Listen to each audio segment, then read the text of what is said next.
శ్రీ వెంకటాచలాధీశం శ్రియాధ్యాసితవక్షసం శ్రుతచేతన మందారం శ్రీనివాసమహం భజే. శ్రీ వెంకటేశ్వర ఉన్నత వేదాధ్యయన సంస్థ తిరుమల తిరుపతి దేవస్థానం పరమ పవిత్రమైన పాపలవిత్రమైనటువంటి ఈ నవరాత్రి బ్రహ్మోత్సవాలలో ఈ ఆశ్వీజ మాసంలో శ్రీ వెంకటేశ్వర స్వామివారి పక్షాన శ్రీనివాస వేద విద్వత్ సదస్సు ఇక్కడ నిర్వహిస్తూ ఉన్నది. ఇందులో ముందుగా వైదిక ప్రార్థన. మహాపండితులందరూ శ్రీ వెంకటేశ్వర ఉన్నత వేదాధ్యయన సంస్థలో ఎంతో వేదాన్ని, వేదాంగాలని, వేదభాష్యాలని అధ్యయనం చేసినటువంటి వాళ్ళు ఉన్నారు. ఈనాటి సభా కార్యక్రమాన్ని గణపతి అథర్వ శీర్షోపనిషత్తుతో శ్రీకారం చుడుతూ ఉన్నారు. హరి ఓం. శ్రీ గురుభ్యో నమః.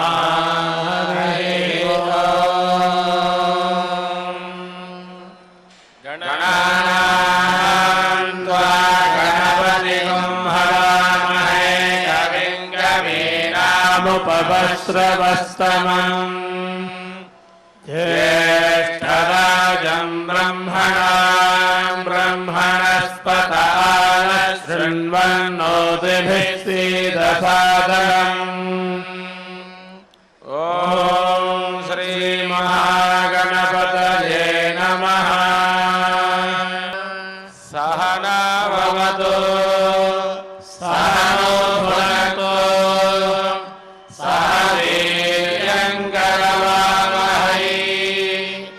తేజస్వినావధీతమస్తు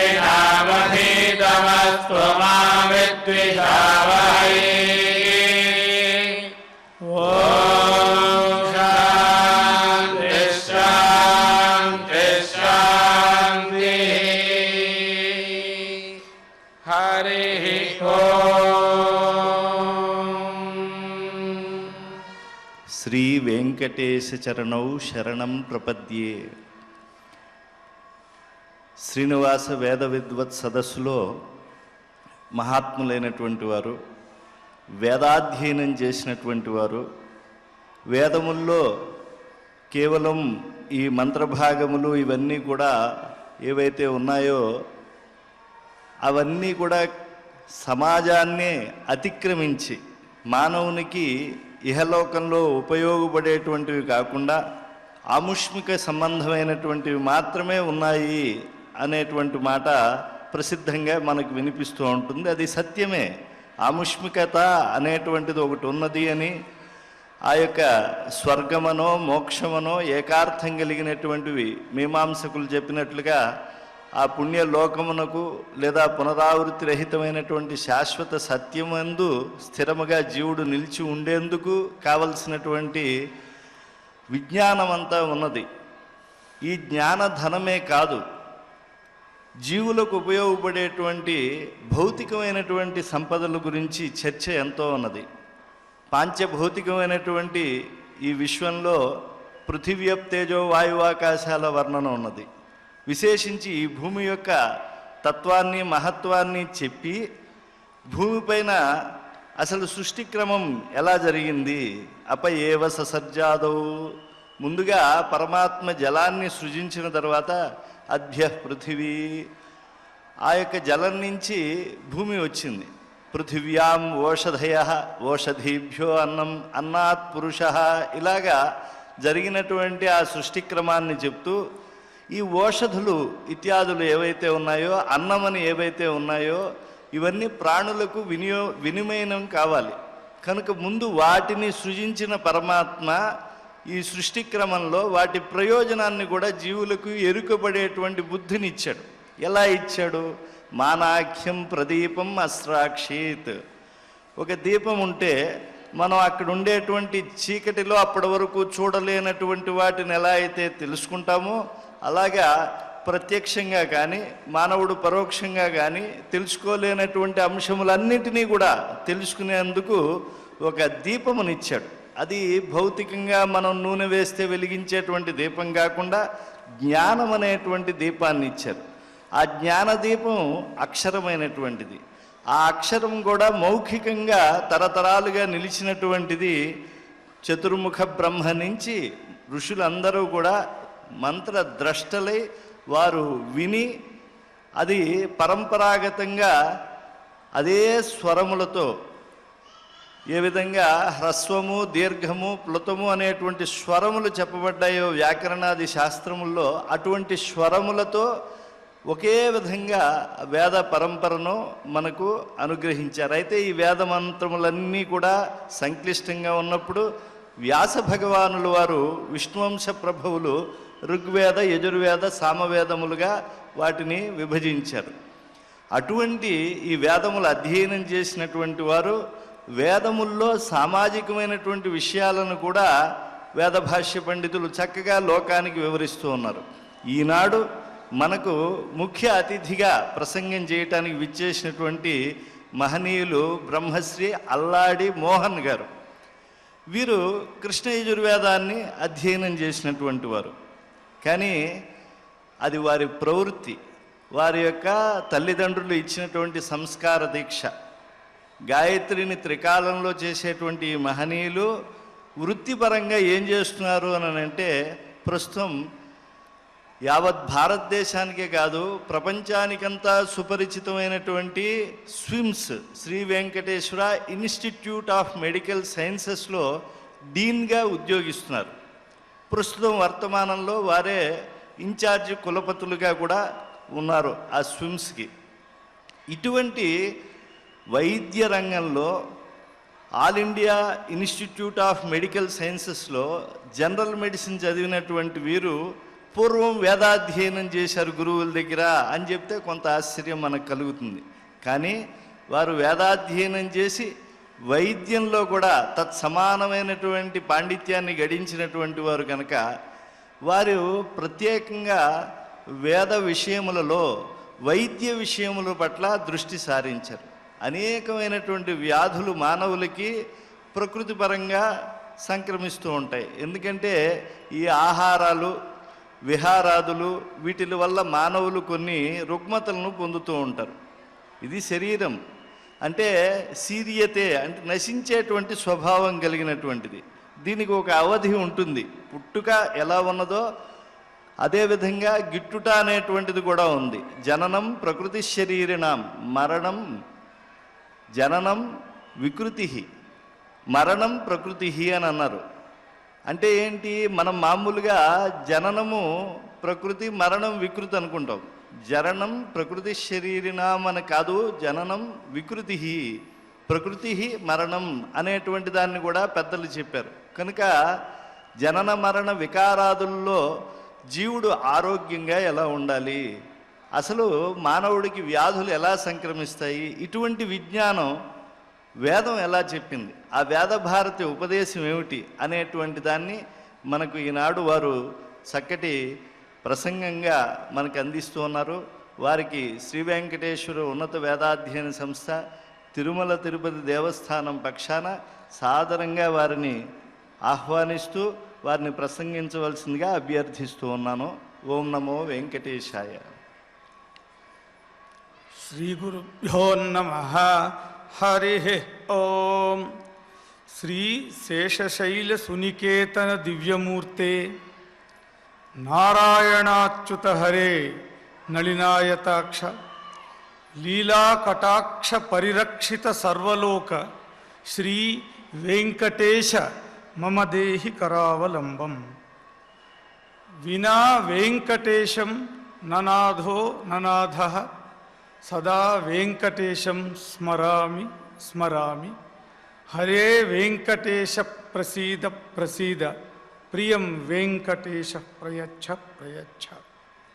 వేదాహమేతం పురుషం మహాంతం ఆదిత్యవర్ణం తమసస్తు పారే. ఓం నమః సదసే నమః సదసస్పతయే నమః సఖీనాం సభాయే నమః. అయి భోః మహంతః శ్రీ కార్యనిర్వహణాధికారి శ్రీ ఏవి ధర్మారెడ్డి వర్యాః संयुक्त कार्यनिर्वाधिकारिणः श्रीमती सदा भार्गवी एवं श्री वीरब्रह्म महोदयः, श्री वेंकटेश्वर उन्नत वेदाध्ययन संस्थायाः परियोजना अधिकारी डॉक्टर आकेल्ल विभीषण शर्मा महोदयः, वेद विद्वांसः, वेद विद्यार्थिनः, वेद प्रेमिणः, वेदाभिमानिनः, वेद जिज्ञासवः भवतां सर्वेषां कृते मम प्रणाम कुसुमाञ्जलिः।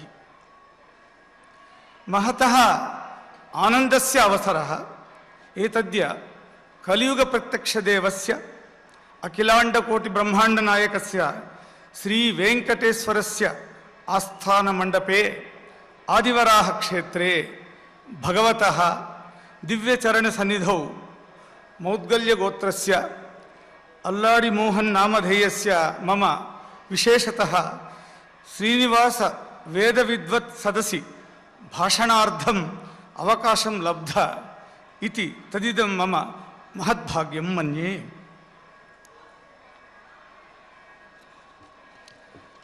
मम पूर्वजन्मसुकृतविशेषेण मम पूर्वजानां कटाक्षविशेषेण अस्मिन् महासदसि अहं भाग्यं गृह्णामि। मम वेदविषये कदापि परिचयं भवेत्, यथापि अहं वेदपण्डितः नास्मि। अहं तु केवलं लौकिकविद्यायां परिचितः भिषगवर्यः एव। श्री विभीषण शर्मा महोदयेन आह्वानं कृतं तथा आसीत् मम संशयः, किन्तु श्री वेंकटेशस्य असीमया कृपया अहं वेदगर्भित आरोग्य परिरक्षणं विषये अतः मम सम्बन्धः अस्ति एव। सर्वेभ्यः मम विनम्राः नमस्काराः। प्रणामान् निवेद्य किञ्चित् आन्ध्रभाषायाम् आङ्ग्लभाषायां च मम अभिप्रायः विनिवेदयितुम् अनुमतिं सम्प्रार्थये। यथाशक्ति यथामति यथाकालं किञ्चित् वक्तुमिच्छामि। दोषाः भवन्ति चेत् क्षन्तव्याः। अनन्ता वै वेदाः, वेदे सम्पूर्णज्ञानं प्रतिष्ठितं, न केवलम् आध्यात्मिकं, वेदे सर्वं प्रतिष्ठितं। మా వైద్యానికి సంబంధించిన సదస్సుల్లో ఉపన్యాసం చెప్పేటప్పుడు ముందు కాన్ఫ్లిక్ట్ ఆఫ్ ఇంట్రెస్ట్ స్టేట్మెంట్ అని ఒకటి చెప్తాం. ఈ ఉపన్యాసం చెప్పేందుకు ఎవరి దగ్గర నుంచి నాకు ఎలాంటి ధనము లేదా వస్తు రూపేణ సహాయం అందలేదని, ఈ మాటలు చెప్పడానికి నాకు ఎలాంటి ఫలాపేక్ష సంఘర్షణలు లేవని నేను సవినయంగా మనవి చేస్తున్నాను. వేదో నిత్యమధీయతాం తదుదితం కర్మ స్వనుష్ఠీయతాం తేనేశస్య విధీయతాం అపచితి కామ్యే మతిస్త్యజ్యతాం. వేదం గురించి మాట్లాడేవాడిని, నేను వేదాన్ని నమ్మినవాడిని. నాకు వేదం గురించి మాట్లాడేందుకు ముందు ఈ విషయం నేను తెలియజేస్తున్నాను. ఎందుకంటే నేను వృత్తిరీత్యా వైద్యుడిని, ప్రవృత్తిరీత్యా పరిశోధకుడిని. వైద్య రంగానికి సంబంధించినంత వరకు ఈనాడు మనము సాక్షీభూతమైన ఆధారభూతమైన ఎవిడెన్స్ బేస్డ్ మెడిసిన్ అనేటువంటి దాన్ని మనం అవలంబిస్తున్నాము. ఈ విషయాలు తెలియపరిచిన తర్వాత ఈ ఉపన్యాసంలో నేను ఏమి చెప్పదలుచుకోలేదు మరియు ఏమి చెప్పదలుచుకున్నాను అన్నది విన్నవించుకొని నా మనసులోని భావాలు మీతో పంచుకుంటాను. వేదంలో అన్నీ ఉన్నాయి అనడం ఒక పోలరైజ్డ్ వ్యూ, లేదంటే దాన్ని ఏకపక్ష దృక్పథంగా చెప్పుకోవచ్చు. కానీ వేదం గురించి మనకు తెలిసింది గోరంత, తెలుసుకోవాల్సింది కొండంత. ఈ ప్రసంగంలో ఆయుర్వేదం గురించి, దాని విశేషాలు, నేను మాట్లాడదలుచుకోలేదు. ఎందుకంటే వృత్తిరీత్యా నేను అలోపతి వైద్యుణ్ణి, వెంకటాచలపతి కృపతో అలోపతి అవలంబిస్తున్నటువంటి వైద్యుణ్ణి. అలాగే ఈ ఉపన్యాసం విన్న తరువాత ఏ రోగానికైనా ఏవో చిన్న చిన్న చిట్కా మార్గాల ద్వారా మనం ఉపశమనం పొందొచ్చు అనేటువంటి అపోహ ఏర్పడే అవకాశం ఉంది. అలాంటి ప్రయత్నం నేనేమీ చేయట్లేదు. స్పష్టంగా ఇక్కడ నేను చెప్పదలుచుకుంది ఏమిటంటే, వేదములో ఆరోగ్య పరిరక్షణ గురించి, వేదము ఉపనిషత్తులు వేదమునకు ఉపాంగములైనటువంటి వాటిలో ఆరోగ్య పరిరక్షణకు మన మహర్షులు, ఋషులు, దీర్ఘదృష్టులు వారు తెలియపరిచినటువంటి సూత్రాలను, అందులో నిక్షిప్తమై ఉన్న విషయాలను నిత్య జీవితంలో, ఈనాడు మన లౌకిక జీవితంలో మనం ఎలా అన్వయించుకొని ఆరోగ్యవంతంగా జీవించవచ్చు అన్న అంశం గురించి నేను ప్రసంగించదలుచుకున్నాను. పునర్వృత్తిం పునర్మిత్రం పునర్భార్య పునర్మహి ఏతత్సర్వం పునర్లభ్యం న శరీరం పునః పునః.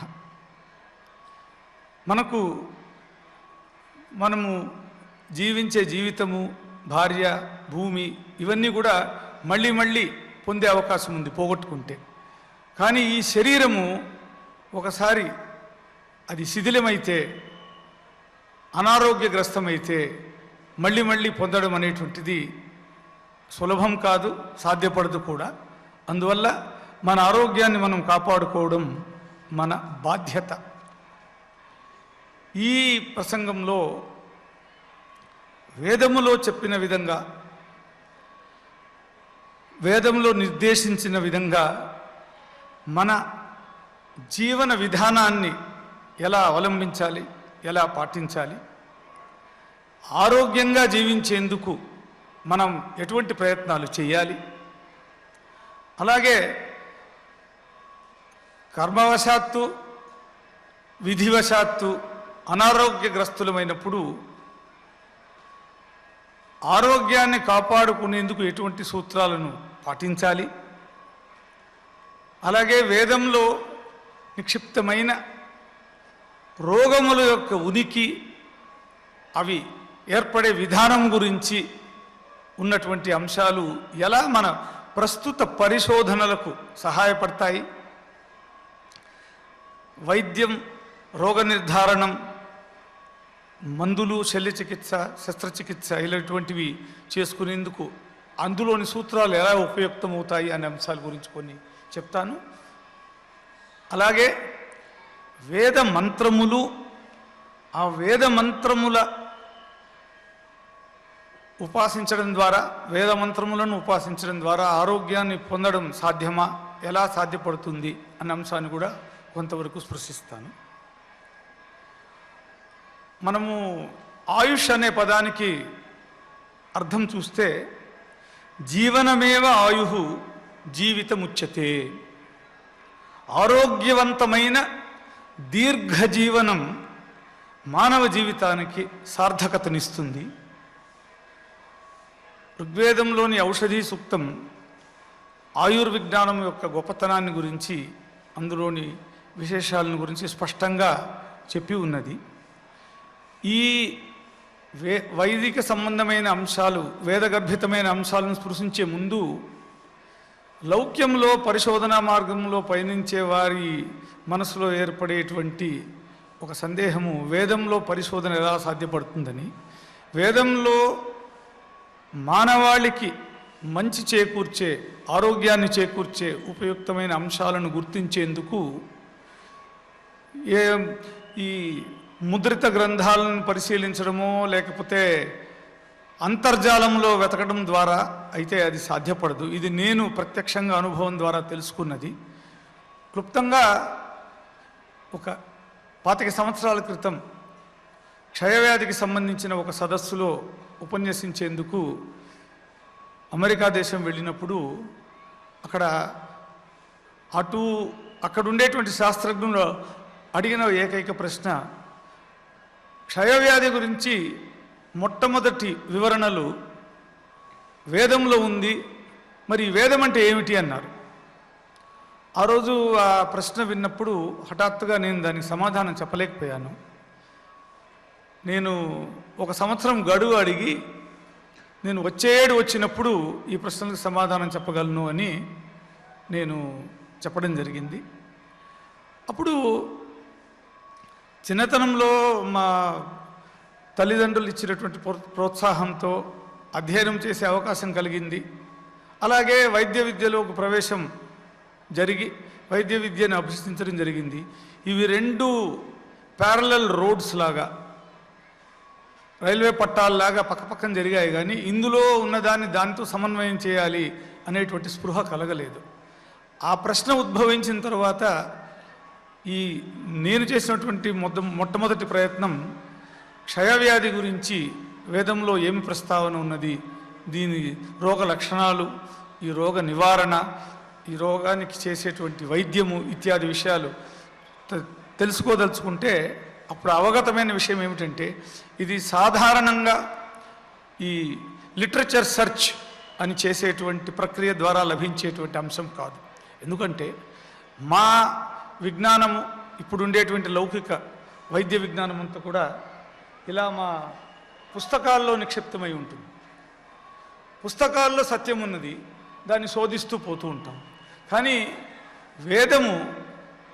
వేదాధ్యయనం ద్వారా, వేదాన్ని శృతి అంటారు, ముఖే ముఖే సరస్వతి, గురుముఖతః విని గ్రహించి ధరించి పునశ్చరణ చేసుకొని తిరిగి దాన్ని గుర్తుకు తెచ్చుకొని ఒక్క శబ్దంలో కానీ ఒక్క స్వరంలో కానీ పుల్లుపోకుండా కోట్లాది సంవత్సరాలుగా మనం కాపాడుకున్నటువంటి సంపద. అందులోని గొప్ప విషయాలు మనం తెలుసుకోవాలంటే అది మనము వేదాధ్యయనము చేసినటువంటి వేద పండితుడి సహకారంతోనే సాధ్యపడుతుంది అని అవగతమైంది. కేవలం సంస్కృత భాషలో ప్రవేశమున్నా, సంస్కృత భాషలో ప్రావీణ్యం ఉన్నా కూడా వేదార్థమును గ్రహించుట అంత సులభం కాదు. అందువల్ల అప్పుడు వేదంలో నిష్ణాతులైనటువంటి ఘనాపాటీల వద్ద 1 సంవత్సర కాలం కూర్చొని ఈ క్షయవ్యాధి మూలాలను గుర్తించి ఆ క్షయవ్యాధి గురించి ఏమి అంశాలు వేదంలో పొందుపరచబడి ఉన్నాయి అని ఈ పుస్తకం మేము ఇప్పుడు 3 ఎడిషన్లు వచ్చినాయి. ఈ పుస్తకం మేము రచించినప్పుడు ఈ కృష్ణ యజుర్వేద సంహితలో ఈ వివరాలు ఎలా పొందుపరచబడి ఉన్నాయి, ప్రస్తుత లౌకిక జీవనానికి దాన్ని ఎలా అన్వయించుకోవచ్చు అనేది గుర్తించడం జరిగింది. ఇది నా తొలి ప్రయత్నం వేదంలో వైద్యం గురించి పరిశోధన అనే అంశం గురించి. ఆశ్చర్యకరం ఏమంటే ఈనాడు అంతర్జాలంలో మనం అందరము గూగుల్ తల్లి ఉపాసకులము. ఏ శబ్దం గురించి మనకు వివరణ కావాలో గూగుల్లోనో లేకపోతే చాట్ జీపీటీలోనో ఆ శబ్దాలను మనము రాసి దాన్ని కంప్యూటర్ ద్వారా మనము వెతుకుతూ ఉంటాం. కానీ ఇటువంటి కంప్యూటర్లు 100 కన్నా కూడా అత్యంత మేధోశక్తి కలిగిన వారి గ్రహణ శక్తి, ధారణ శక్తి, స్ఫురణ శక్తి అసమానం. అటువంటి వేద పండితులకు నేను సాష్టాంగం ప్రణమిల్లి నమస్కరిస్తున్నాను. ఎందుకంటే యక్ష్మ క్షయ అని ఒక పదం చెప్తే అది ఎక్కడ పునరావృత్తి అవుతుంది, అది ఎలా ఉంటుంది అని క్షణాల్లో మెరుపు కన్నా వేగంగా వారు చెప్పగలిగారు. 2-3 నెలలు అంతర్జాలంలో వెతికితే కనపడని సమాధానాలు అర్ధక్షణంలో వారు స్మృతిలో నుంచి ఎంతో కరుణతో నాకు వివరించి చెప్పడం జరిగింది. అలాంటి వేద పరిరక్షణ మన సమాజం బాధ్యత. వేదమే శ్రీ వెంకటేశ్వరుడు. అటువంటి స్వామివారి దయతో వేద పరిరక్షణకు మన తిరుమల తిరుపతి దేవస్థానం వారు చేస్తున్నటువంటి ప్రయత్నములు అభినందనీయం. ఆరోగ్యకరమైన జీవితము అన్న అంశం గురించి చూస్తే మన జీవన విధానము ఆరోగ్యానికి హేతువుగా ఉండాలి. అందులో అనేకమైనటువంటి ఆరోగ్య సూత్రాలు ఉన్నాయి.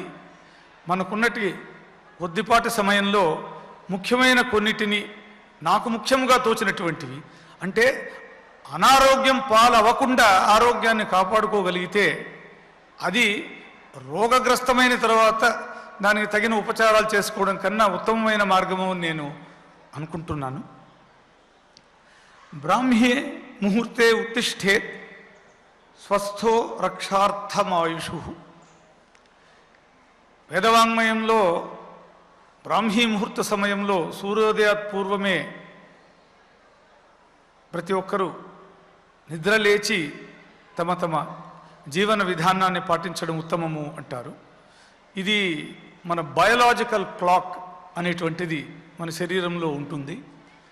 ఈ బయోలాజికల్ క్లాక్ని సాధన ద్వారా సూర్యుని గమనముతో బ్రాహ్మీ ముహూర్త సమయంలో నిద్ర లేవడం ద్వారా నిత్య జీవితంలోని కార్యక్రమాలని ప్రారంభించడం ద్వారా మనకు ఆరోగ్యంగా ఉండేందుకు తొలి నడక మనం ఆ దారిలో వేయొచ్చు. అలాగే శరీరం ఆరోగ్యంగా ఉండాలంటే శారీరక పరిశ్రమ అంటే ఎక్సర్సైజ్ అనేటువంటిది కూడా అవసరం. లాఘవం కర్మ సామర్థ్యం దీప్తోగ్నిర్ మేధస క్షయ విభక్త ఘన గాత్రత్వం వ్యాయామాత్ ఉపజాయతే. అష్టాంగ హృదయంలో వ్యాయామం యొక్క గొప్పతనం, అది మన ఆరోగ్యానికి ఎలా ఉపయుక్తమవుతుందని స్పష్టంగా చెప్పబడి ఉన్నది. ప్రతి ఒక్కరూ ఈనాడు మనం స్పీడ్ యుగంలో ఉన్నాం. అన్ని పనులు వేగంగా చేసుకోవాలంటూ శరీరాన్ని కదిలించడము, శారీరక పరిశ్రమ, వ్యాయామము అనే దాన్ని విస్మరిస్తున్నాం. మనము చతుష్పాదుల నుంచి ద్విపాదులు అయ్యాక మన శరీరాన్ని ఆరోగ్యంగా ఉంచుకునేందుకు వ్యాయామము అనేటువంటిది అవసరము. ప్రతి ఒక్కరు కూడా వారి వయసుకు తగినట్లు, వారు ఆరోగ్య పరిస్థితికి తగినట్లు ఎంతో కొంత వ్యాయామం అనేది తప్పకుండా చేసుకోవాలి. మా చిన్నతనంలో సాంప్రదాయబద్ధంగా గుడికి వెళ్ళి ప్రదక్షిణాలు చేసేవారు. పుణ్యం ఖచ్చితంగా వస్తుంది, పురుషార్థం కూడా. గుడి చుట్టూ ప్రదక్షిణాలు చేస్తూ వ్యాయామం చేస్తూ ఆరోగ్యాన్ని కాపాడుకోవడానికి కూడా అది దోహదపడుతుంది. మన సనాతన ధర్మంలో ఉన్నటువంటి నియమాలు, అది ఫాస్టింగ్ కావచ్చు, ఫీస్టింగ్ కావచ్చు, ఉపవాసం కావచ్చు, పిండి వంటలు తినడం కావచ్చు, ప్రతిదానికి కూడా ఒక పద్ధతి, ఒక శాసనం అమర్చి ఉన్నారు. అటువంటి పద్ధతుల్ని ఎరిగి పెద్దలు చెప్పిన పద్ధతిలో పాటించడం ఉత్తమం. వ్యాయామము తగినటువంటిదిగా ఉండాలి.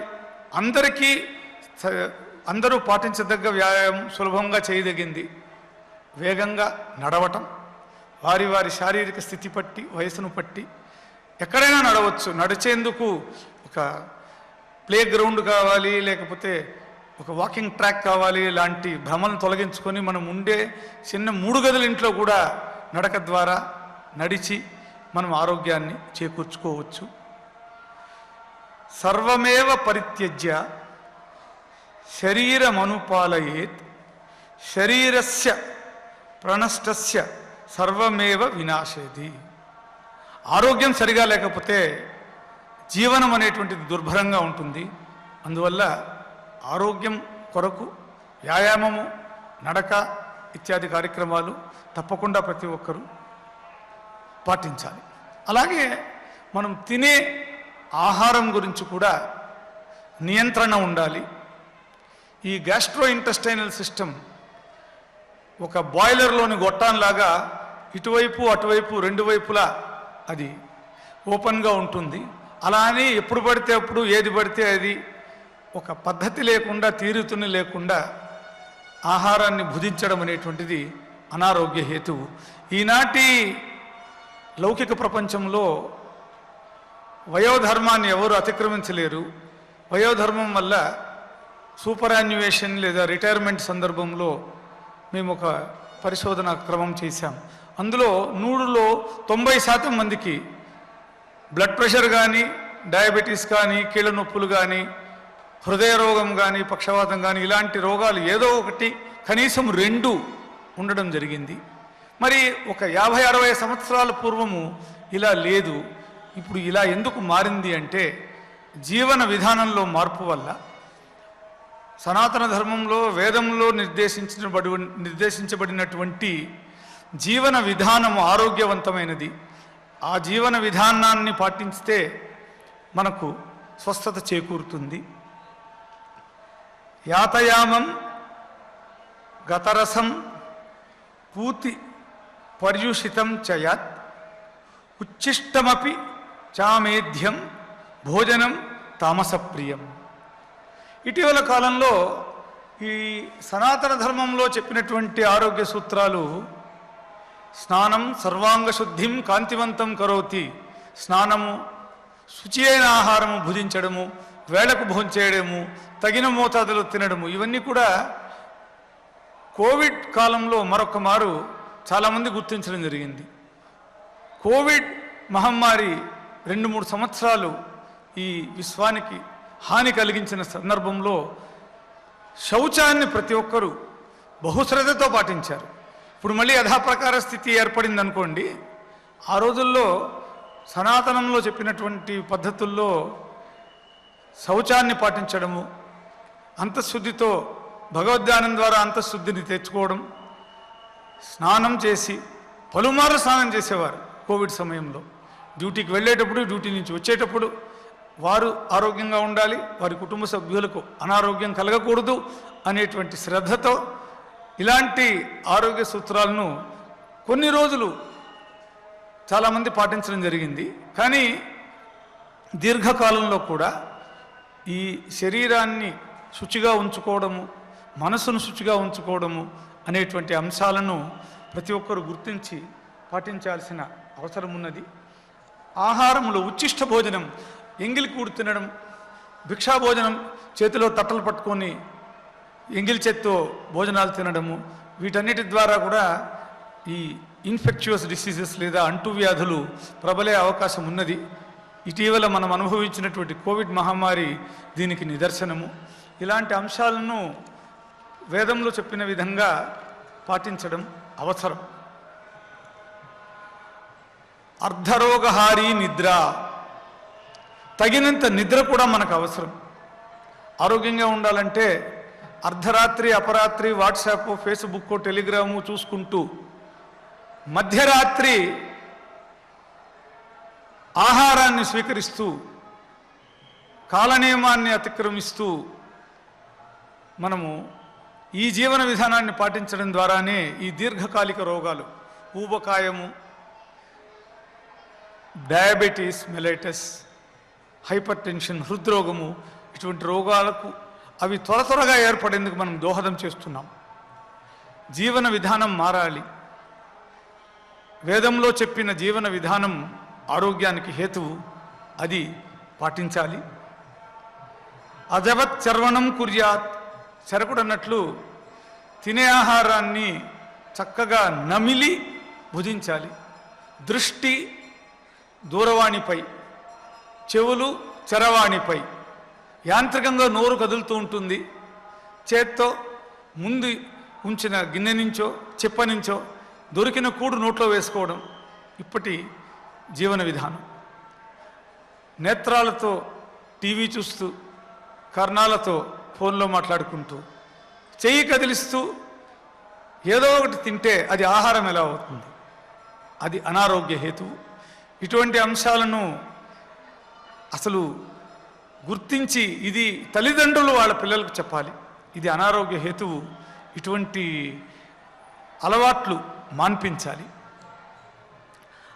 అన్నం గురించి వేదంలో ప్రస్తావన చాలా ఉన్నది. ఒక సందర్భంలో క్షయవ్యాధిగ్రస్తులు త్వరగా కోలుకునేందుకు వారికి తగిన పోషక విలువలు కలిగిన ఆహారము అందజేస్తే వారు త్వరగా రోగ విముక్తులవుతారు.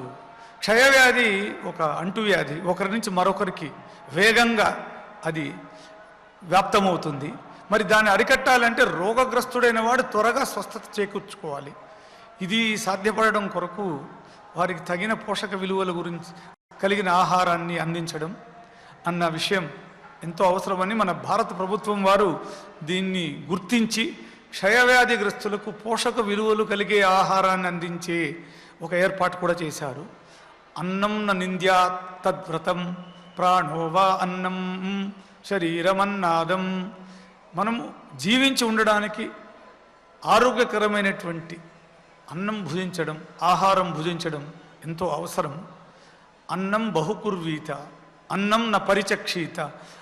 మనం తినేటువంటి ఆహారాన్ని ఒక సమర్పణ భావంతో, భక్తిభావంతో, భగవదర్పణ భావంతో భుజిస్తే అది ఆరోగ్య హేతు అవుతుంది.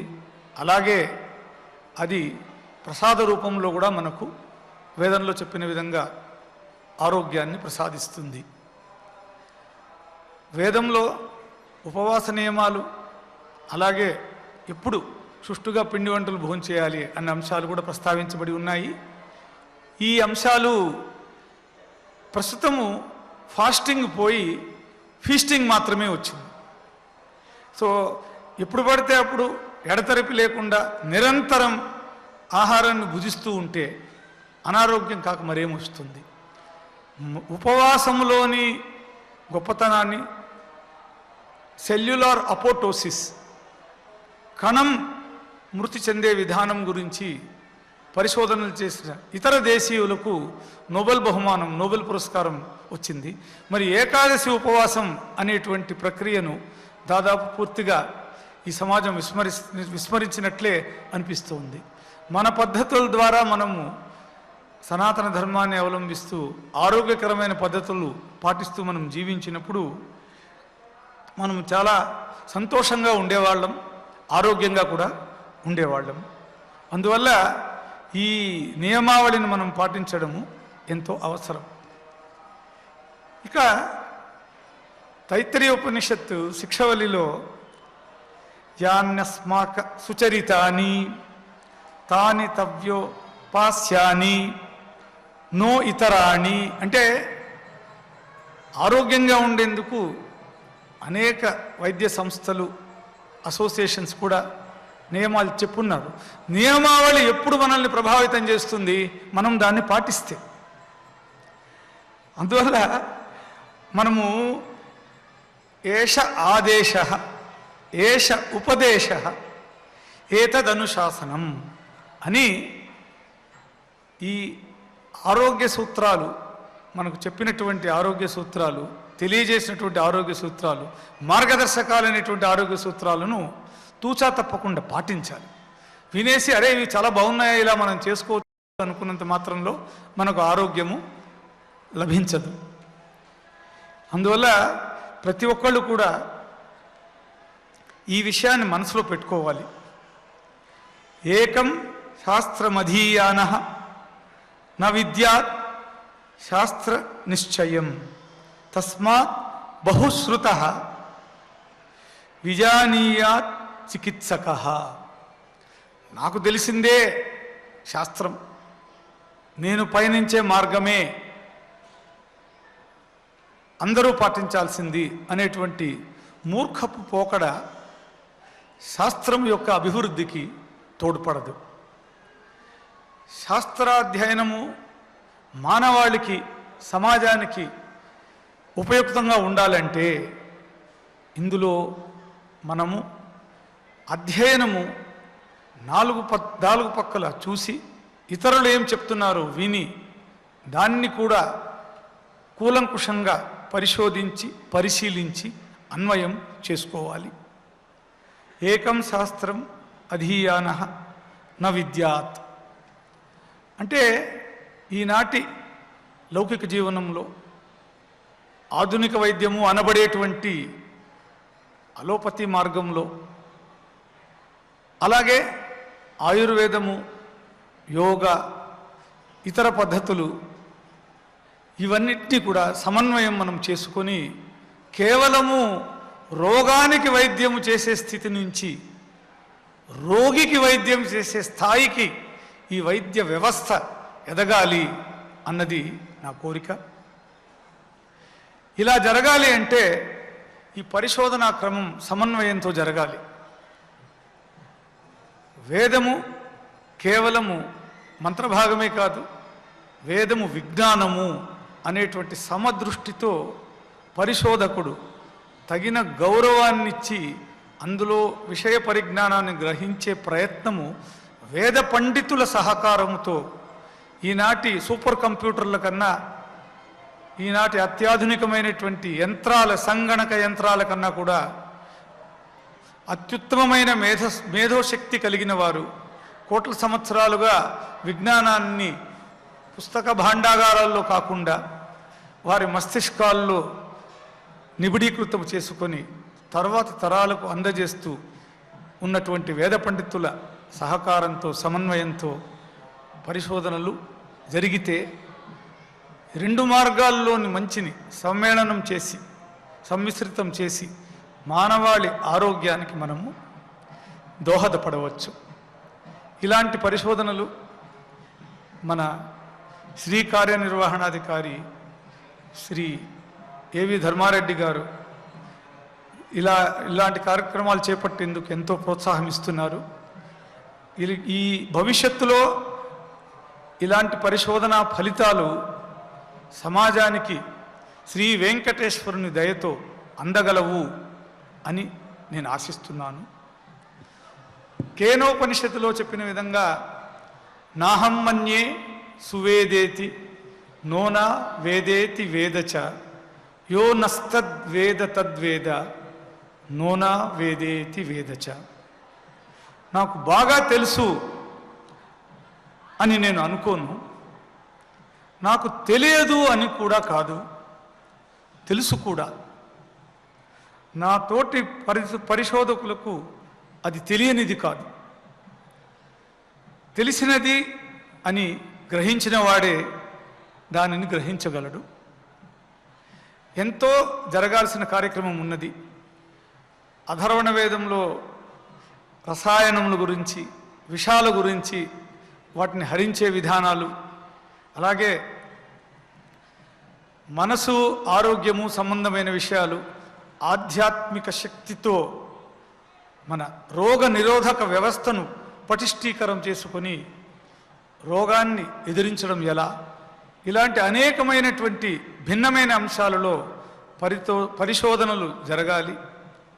శ్రీ వెంకటేశ్వరుని కృపతో అలా జరుగుతుంది అని నమ్ముతూ వేదో నిత్యమధీయతాం తదుదితం కర్మ స్వనుష్ఠీయతాం. స్వస్తి. నమస్కారః.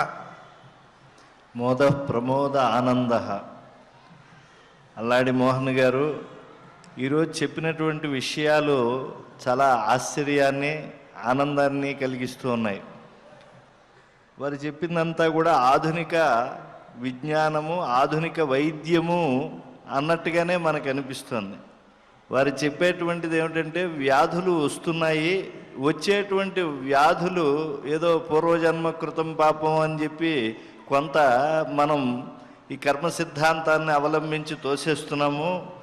ఇది కాదు, మీ ఆహార విహారాల్లో కూడా ఒక నియమాలు ఏదైతే వేద భారతి చెప్తోందో దాన్ని అనుసరించండి. యుక్తమైనటువంటి ఆహారం, యుక్తమైనటువంటి విహారము ఇవన్నీ కూడా లేకపోతే మీ మానసిక శక్తి, శారీరక శక్తి నశిస్తుంది.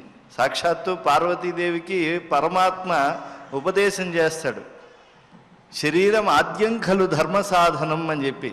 ధర్మానికి సాధనం ఏది అని అంటే శరీరమే. కనుక శరీరం పతనావస్థ పొందే వరకు కూడా మనస్సు సద్గతిని చేరాలనేటువంటి ఒక నిశ్చయాత్మకమైనటువంటి స్థితిలో ఉండాలని అంటే ఆరోగ్యాన్ని బాగా పరిరక్షించుకోవాలి. అప్పుడే సమాజాన్ని ప్రభావితం చేయగలిగినటువంటి మహాత్ములు ఈ జాతిలో ఉంటారు. వారు ఒక జాగ్రత్త పరిచేటువంటి దివ్యమైనటువంటి భూమికల్లో ఈ మన మధ్య ఒక దివ్య ఋషుల్లా సంచరిస్తారు అనేటువంటి ఒక సందేశం మనందరికీ కూడా అనుభవంలోకి వచ్చేట్టుగా అలతి పదాలతో చాలా అందంగా చెప్పారు.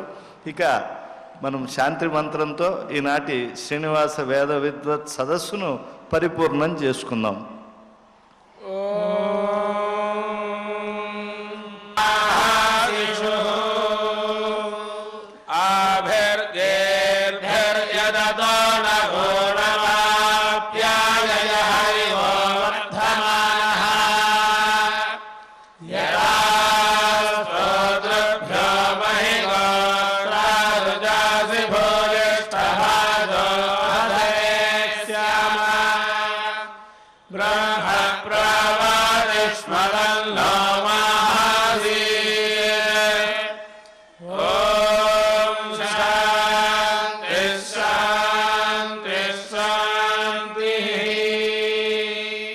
శ్రియః కాంతాయ కళ్యాణ నిధయే నిధయేర్థినాం శ్రీవేంకట నివాసాయ